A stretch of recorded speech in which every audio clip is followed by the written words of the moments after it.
Hello नमस्कार दोस्तों। उम्मीद है आप सभी लोग अच्छे होंगे, बहुत बढ़िया होंगे। आप सभी लोग पढ़ाई लिखाई भी अच्छा चल रहा होगा।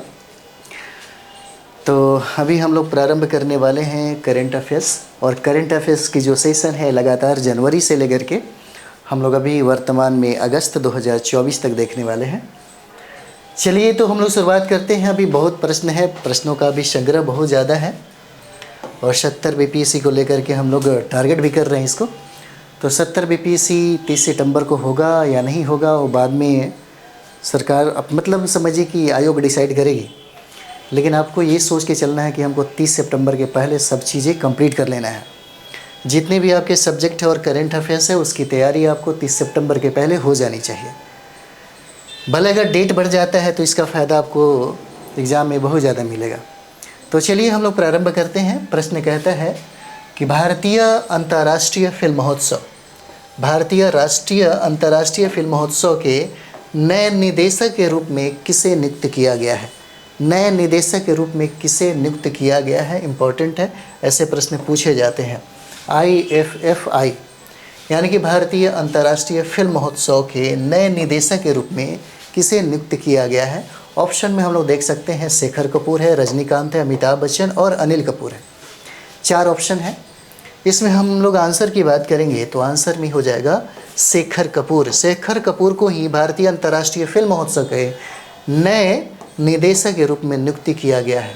शेखर कपूर को आप देख सकते हैं, यही है शेखर कपूर, इन्हीं को नियुक्त किया गया है, शेखर कपूर को। अनुभवी फिल्म निर्माता है ये शेखर कपूर, ये फिल्म निर्माता है, अनुभवी फिल्म निर्माता है शेखर कपूर, और इन्हीं को भारतीय अंतर्राष्ट्रीय फिल्म महोत्सव का नया निदेशक नियुक्त किया गया है। नया निदेशक नियुक्त किया गया है, इन्हीं को नियुक्त किया गया। चलिए अगला प्रश्न हम लोग देखेंगे। अगला प्रश्न है डाक विभाग।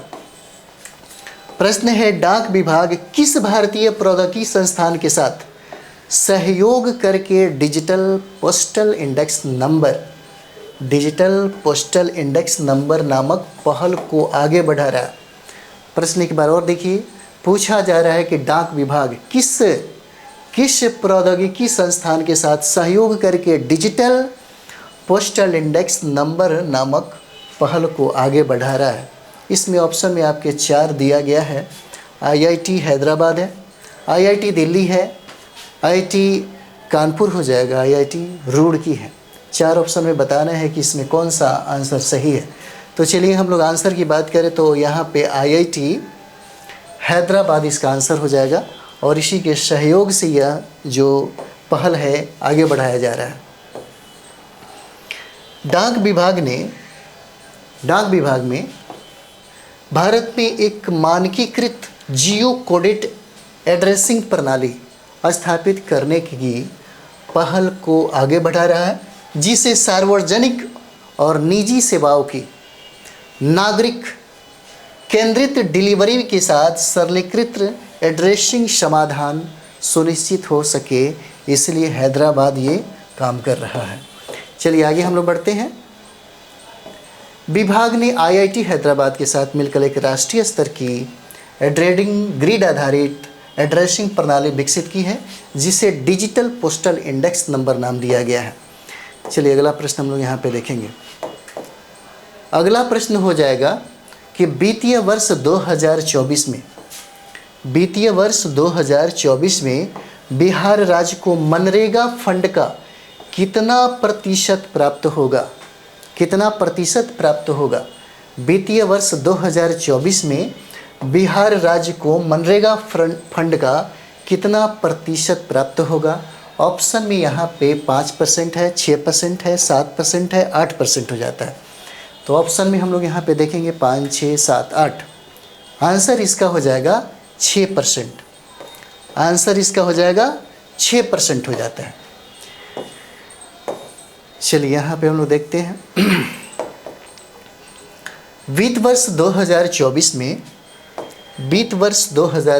में बिहार और उत्तर प्रदेश को मनरेगा फंड का केवल 17%, जिसमें 6% है बिहार को और उत्तर प्रदेश को 11% है जो प्राप्त हुआ है। बिहार को 6% और उत्तर प्रदेश को 11%। बिहार और उत्तर प्रदेश में भारत की 45% गरीब आबादी रहती है। बिहार में 20% है और उत्तर प्रदेश में 25% है जो गरीबी आबादी यहाँ रहती है। बिहार और यूपी में दोनों को मिला दीजिएगा तो 45% हो जाएगा। अलग अलग डिवाइड करिएगा तो बिहार में 20% और यूपी में 25%। उसी तरीके से मनरेगा फंड में अगर फंड की बात किया जाए तो 17% है उत्तर प्रदेश और बिहार को। बिहार अकेले 6% और उत्तर प्रदेश को 11% मिलता है। चलिए यहाँ पे हम लोग देखते हैं किस उद्योग ने, प्रश्न पूछता है कि किस उद्योग ने हाल ही में एक राष्ट्र एक दर की नीति शुरू की है। एक राष्ट्र एक दर की नीति शुरू किया है। सॉरी, ऑप्शन में आपके पास 4 ऑप्शन हो जाएगा। लोहा और इस्पात उद्योग हो जाता है, स्वर्ण आभूषण उद्योग हो जाएगा, कोयला और खनन उद्योग हो जाएगा, अंतिम में डी देखेंगे, इनमें से कोई भी नहीं है।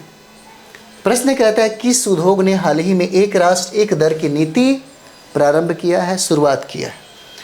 तो हम लोग यहाँ पे देखते हैं, इसका आंसर हो जाएगा, इसका आंसर यहाँ पे बी हो जाएगा। आंसर स्वर्ण आभूषण उद्योग हो जाएगा। स्वर्ण आभूषण उद्योग हो जाएगा। आप देख सकते हैं यहाँ पे स्वर्ण आभूषण उद्योग। यहाँ पे हम लोग देखते हैं स्वर्ण आभूषण उद्योग अगस्त से पूर्वी भारत के लिए एक एकीकृत दर के साथ एक राष्ट्र एक दर नीति शुरू कर रहा है। चलिए आगे हम लोग बढ़ते हैं। अगला प्रश्न है, अगला प्रश्न यहाँ पे है सरकार ने ग्रीनफील्ड ब्राउनफील्ड साइटों में कितने mega integrated textile reason and apparel पार्कों को मंजूरी दी है। पीएम मित्रा बोल सकते हैं। पीएम मित्रा की मंजूरी पूछा जा रहा है कि कितने पीएम मित्रा जो है पार्कों की मंजूरी दिया गया है। ऑप्शन में आपके पास हो जाएगा, ऑप्शन में 5, 6, 7, 8 हो जाता है। कितने पीएम मित्रा पार्कों की मंजूरी दिया गया है, तो इसमें आंसर हो जाएगा आपका बी आंसर हो जाएगा, यानी कि 6 हो जाएगा।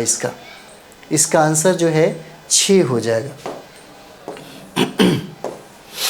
चलिए आगे हम लोग बढ़ते हैं। अगला प्रश्न है यहाँ पे, अगला प्रश्न है हाल ही में किस मंत्रालय ने उन्नत स्टील आयात निगरानी प्रणाली, हाल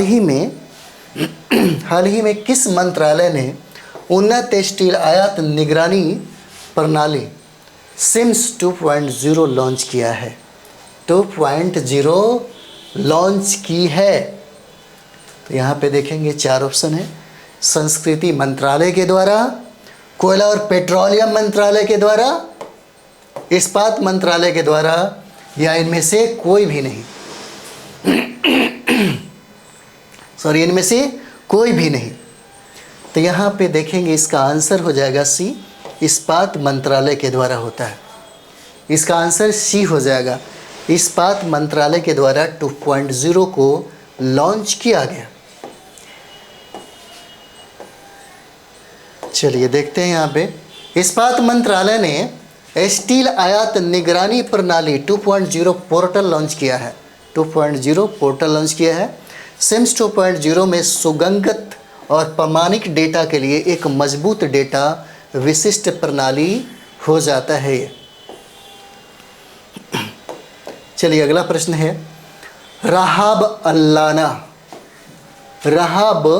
अल्लाना जिन्हें हाल ही में ऑफिशियल डांस ल ऑर्डिनेंस आर्ट्स एंड डिस लेटर्स पुरस्कार से सम्मानित किया गया है। पूछा जा रहा है किस क्षेत्र से ये संबंधित है, किस क्षेत्र से संबंधित हो जाते हैं। क्या यह लेखक हैं, या अभिनेता हैं, या ज्योतिषी हैं, या वास्तुकला से इनका संबंध है। तो चलिए आंसर हम लोग देखते हैं। आंसर इसका हो जाएगा लेखक। ये लेखन से संबंधित है, इनका संबंध है, ये लेखक हो जाते हैं।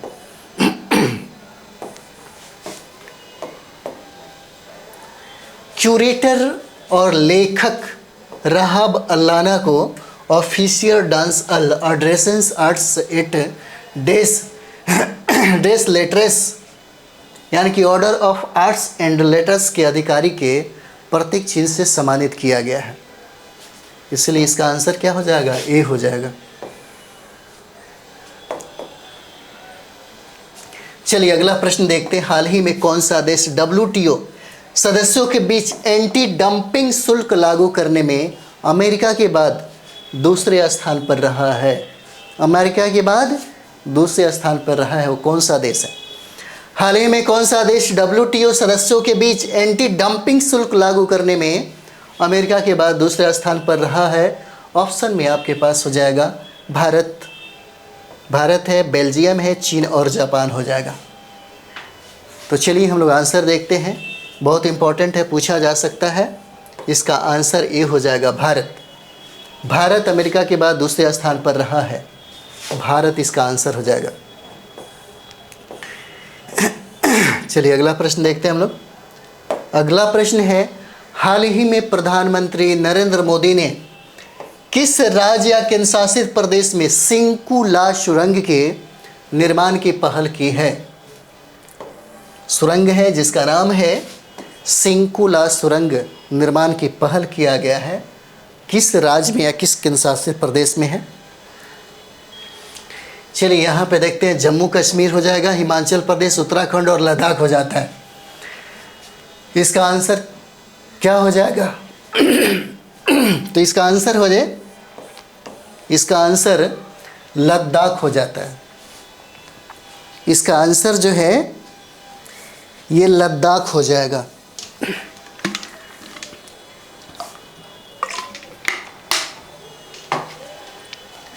आंसर क्या है? लद्दाख हो जाएगा। चलिए आगे बढ़ते हैं हम लोग। लद्दाख हो जाता है आंसर। प्रधानमंत्री नरेंद्र मोदी ने लद्दाख में सिंकुला सुरंग के निर्माण की पहल की, जो निम्मू पदम दारचा मार्ग के माध्यम से मनाली से लेह तक सभी मौसम में संपर्क प्रदान करेगी।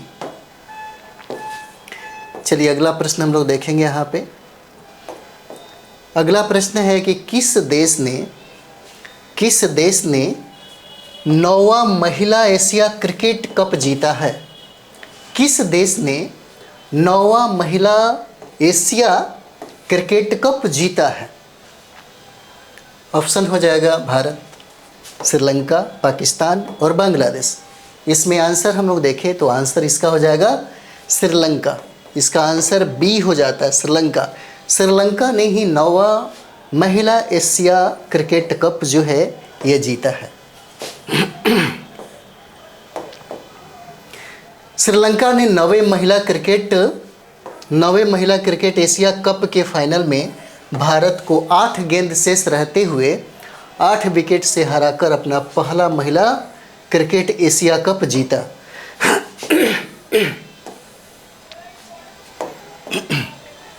अगला देखते हैं हम लोग। 33वें ग्रीष्मकालीन ओलंपिक में भारत के लिए पहला पदक जीतने वाली मनु भाकर किस राज्य से संबंधित है? मनु भाकर किस राज्य से संबंधित हो जाती हैं? 33वें ग्रीष्मकालीन ओलंपिक में भारत के लिए पहला पदक जीतने वाली मनु भाकर किस राज्य से संबंधित है? क्या हरियाणा है, पंजाब है, मध्य प्रदेश या झारखंड है? इसका आंसर क्या हो जाएगा? तो चलिए हम लोग आंसर पे बात करते हैं। इसका आंसर हरियाणा हो जाएगा। इसका आंसर ए हो जाता है, हरियाणा। आंसर ए हो जाएगा। तो हरियाणा की मनु भाकर ने पेरिस 2024 ओलंपिक में महिलाओं की 10 मीटर एयर पिस्टल स्पर्धा में कांस्य पदक हासिल किया है। इन्होंने इसमें कांस्य पदक हासिल किया है। चलिए अगला प्रश्न देखते हैं। अगला प्रश्न है कि बिहार राज्य के किस जिले में, पूछा जा रहा है बिहार राज्य के किस जिले में केंद्रीय स्वास्थ्य मंत्रालय राज्य का दूसरा एम्स बनाने जा रहा है? दूसरा एम्स कहाँ बनेगा? बिहार राज्य के किस जिला में ये बनने की बात किया गया है? ऑप्शन में है औरंगाबाद, दरभंगा, बेगूसराय और गया। तो चलिए आंसर हम लोग देख लेते हैं। आंसर हो जाएगा दरभंगा। दरभंगा में दूसरा एम्स बनने जा रहा है। दूसरा एम्स है वो दरभंगा में ही जल्द बनेगा। केंद्रीय स्वास्थ्य मंत्रालय ने बिहार में दूसरे एम्स के निर्माण को मंजूरी दे दी है। बिहार सरकार को एम्स परियोजनाओं के लिए भूमि हस्तांतरण की प्रक्रिया में तेजी लाने का निर्देश दिया गया है। दरभंगा के शोभन क्षेत्र में पूछा जा सकता है, किस क्षेत्र में, तो शोभन क्षेत्र में सेकंड एम्स जो है वो बनने जा रहा है। चलिए अगला प्रश्न देखते हैं हम लोग।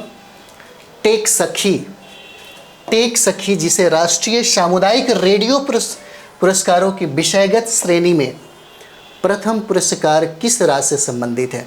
टेक सखी यानी कि राष्ट्रीय सामुदायिक रेडियो पुरस्कारों की विविधताओं में देखेंगे हम लोग यहाँ पे। तो इस विषय में पूछा जा रहा है कि प्रथम पुरस्कार किस राज्य को मिला। उत्तर प्रदेश, पश्चिम बंगाल, झारखंड और बिहार हो जाएगा। तो चलिए आंसर हम लोग देखते हैं। इसका आंसर हो जाता है डी, बिहार को प्रथम पुरस्कार मिला है। इसमें बिहार को प्रथम पुरस्कार मिला। रेडियो मयूर जिला सारण बिहार को टेक सखी के लिए विषयगत श्रेणी में प्रथम पुरस्कार मिला। और रेडियो एक्टिव भागलपुर बिहार को अंग प्रदेश की अद्भुत धरोहर के लिए स्थानीय संस्कृति को बढ़ावा देने के लिए इसको तीसरा पुरस्कार प्राप्त हुआ है। तीसरा पुरस्कार प्राप्त हुआ। चलिए अगला प्रश्न देखते हैं। हाल ही में कौन सा देश अयोध्या के रामलला पर पहला डाक टिकट जारी करने वाला दुनिया का पहला देश बन गया है। आपके लिए इम्पोर्टेंट हो सकता है। पूछा जा रहा है कि निम्न में से बताइए कौन सा देश अयोध्या के रामलला पर पहला डाक टिकट जारी करने वाला दुनिया का पहला देश बन गया है। आंसर में हो जाएगा, ऑप्शन में देख सकते हैं, थाईलैंड है, लाओस है, वियतनाम और कंबोडिया है। तो चलिए हम लोग आंसर बताते हैं। आंसर में इसका हो जाएगा लाओस। लाओस ने ही पहली बार यह डाक टिकट जो है वो जारी किया, जो आप देख सकते हैं यही है। यहीं पे डाक टिकट जारी किया है लाओस ने। तो लाओ पीडीआर, लाओ पीपुल्स डेमोक्रेटिक रिपब्लिकन ने अयोध्या के श्री राम लल्ला की तस्वीर वाला एक डाक टिकट जारी किया है, जिससे यह दुनिया का पहला देश बन गया है जिसने इस पूजनीय देवता को दर्शाते हुए एक डाक टिकट जारी किया है। चलिए अगला प्रश्न हम लोग देखेंगे यहाँ पे। अगला प्रश्न है कि कौन सा देश T20 पुरुष क्रिकेट एशिया कप के 2025 संस्करण की मेजबानी करेगा। कौन सा देश है जो T20 पुरुष क्रिकेट एशिया कप 2025 के संस्करण की मेजबानी करेगा। क्या बांग्लादेश है, पाकिस्तान है, ऑस्ट्रेलिया है या भारत है। तो चलिए हम लोग देखते हैं। आंसर में ये हो जाएगा डी, इसकी मेज़बानी जो है वो भारत करेगा। इसकी मेज़बानी भारत करेगा। आंसर इसका डी हो जाता है। तो एशियाई क्रिकेट परिषद ने 2025 और 27 में होने वाले आगामी द्विवार्षिक पुरुष क्रिकेट एशिया कप के मेज़बान भारत की घोषणा कर दिया गया है। इसकी घोषणा भारत के द्वारा किया गया। चलिए आगे हम लोग देखते हैं। अगला प्रश्न, हाल ही में इंग्लिश चैनल है ना, हाल ही में इंग्लिश चैनल पार करने वाला दुनिया का सबसे युवा और सबसे तेज पैरा तैराक कौन बन गया है। हाल ही में इंग्लिश चैनल पार करने वाला दुनिया का सबसे युवा और सबसे तेज पैरा तैराक कौन बन गया है। तो यहाँ पे देखेंगे क्रिस्टियन हेलमन हो जाते हैं। उसके बाद नेक्स्ट है जिया राय, क्रेटी ग्रिम्स और समीरा मलिक। ये 4 ऑप्शन है। तो इसमें आंसर हो जाएगा, इसका आंसर है बी, जिया राय हो जाते हैं। और इन्होंने ही इंग्लिश चैनल पार करने वाला दुनिया का सबसे युवा और सबसे तेज पैरा तैराक बन गए हैं, जो आप देख सकते हैं। इन्हीं का नाम है जिया राय। तो ऑटिज्म स्पेक्ट्रम डिसऑर्डर से पीड़ित मुंबई की 16 वर्षीय जिया राय इंग्लिश चैनल पार करने वाली दुनिया की सबसे कम उम्र की और सबसे तेज पैरा तैराक बन गई हैं। उन्होंने 28 से 29 जुलाई 2024 तक इंग्लैंड में एबॉट्स क्लिफ से लेकर के फ्रांस में पोटेंडेला कोर्टे ड्यून तक की 34 किलोमीटर की कठिन दूरी 17 घंटे 25 मिनट में पूरी कर लिया। चलिए अगला प्रश्न हम लोग देखेंगे यहाँ पे। अगला प्रश्न है, भारतीय रिजर्व बैंक आरबीआई द्वारा जारी एक रिपोर्ट के अनुसार दुनिया के डिजिटल भुगतानों में लगभग आधे का योगदान किस देश का है? आधे का योगदान किस देश का है? ऑप्शन में देखेंगे रशिया, चीन, यूएसए, भारत। तो आधे का योगदान किसका? भारत का। आंसर क्या है? डी हो जाएगा। आधे का योगदान किस देश का? तो भारत का हो जाता है, भारत का। भारतीय रिजर्व बैंक द्वारा जारी एक रिपोर्ट के अनुसार दुनिया के लगभग आधे डिजिटल भुगतानों के लिए भारत की हिस्सेदारी है, जो वैश्विक रियल टाइम भुगतान मात्रा में 48.5% की हिस्सेदारी रखता है। रिपोर्ट में वैश्विक धन प्रेषण में भारत के नेतृत्व को रेखांकित किया गया है, जो 2023 में 115.3 बिलियन अमेरिकी डॉलर प्राप्त करेगा। चलिए अगला प्रश्न हम लोग यहाँ पे देखेंगे। अगला प्रश्न है, प्रश्न कहता है बिहार में पिछले वर्ष सकल राज घरेलू उत्पाद में कितनी उच्च वृद्धि देखी गई है? उच्च वृद्धि, तो यहाँ पे ऑप्शन में 15.55% है। सेकंड ऑप्शन में हम लोग देखेंगे 17.45% है। उसके बाद सी 19.25% है और डी 20.85% है।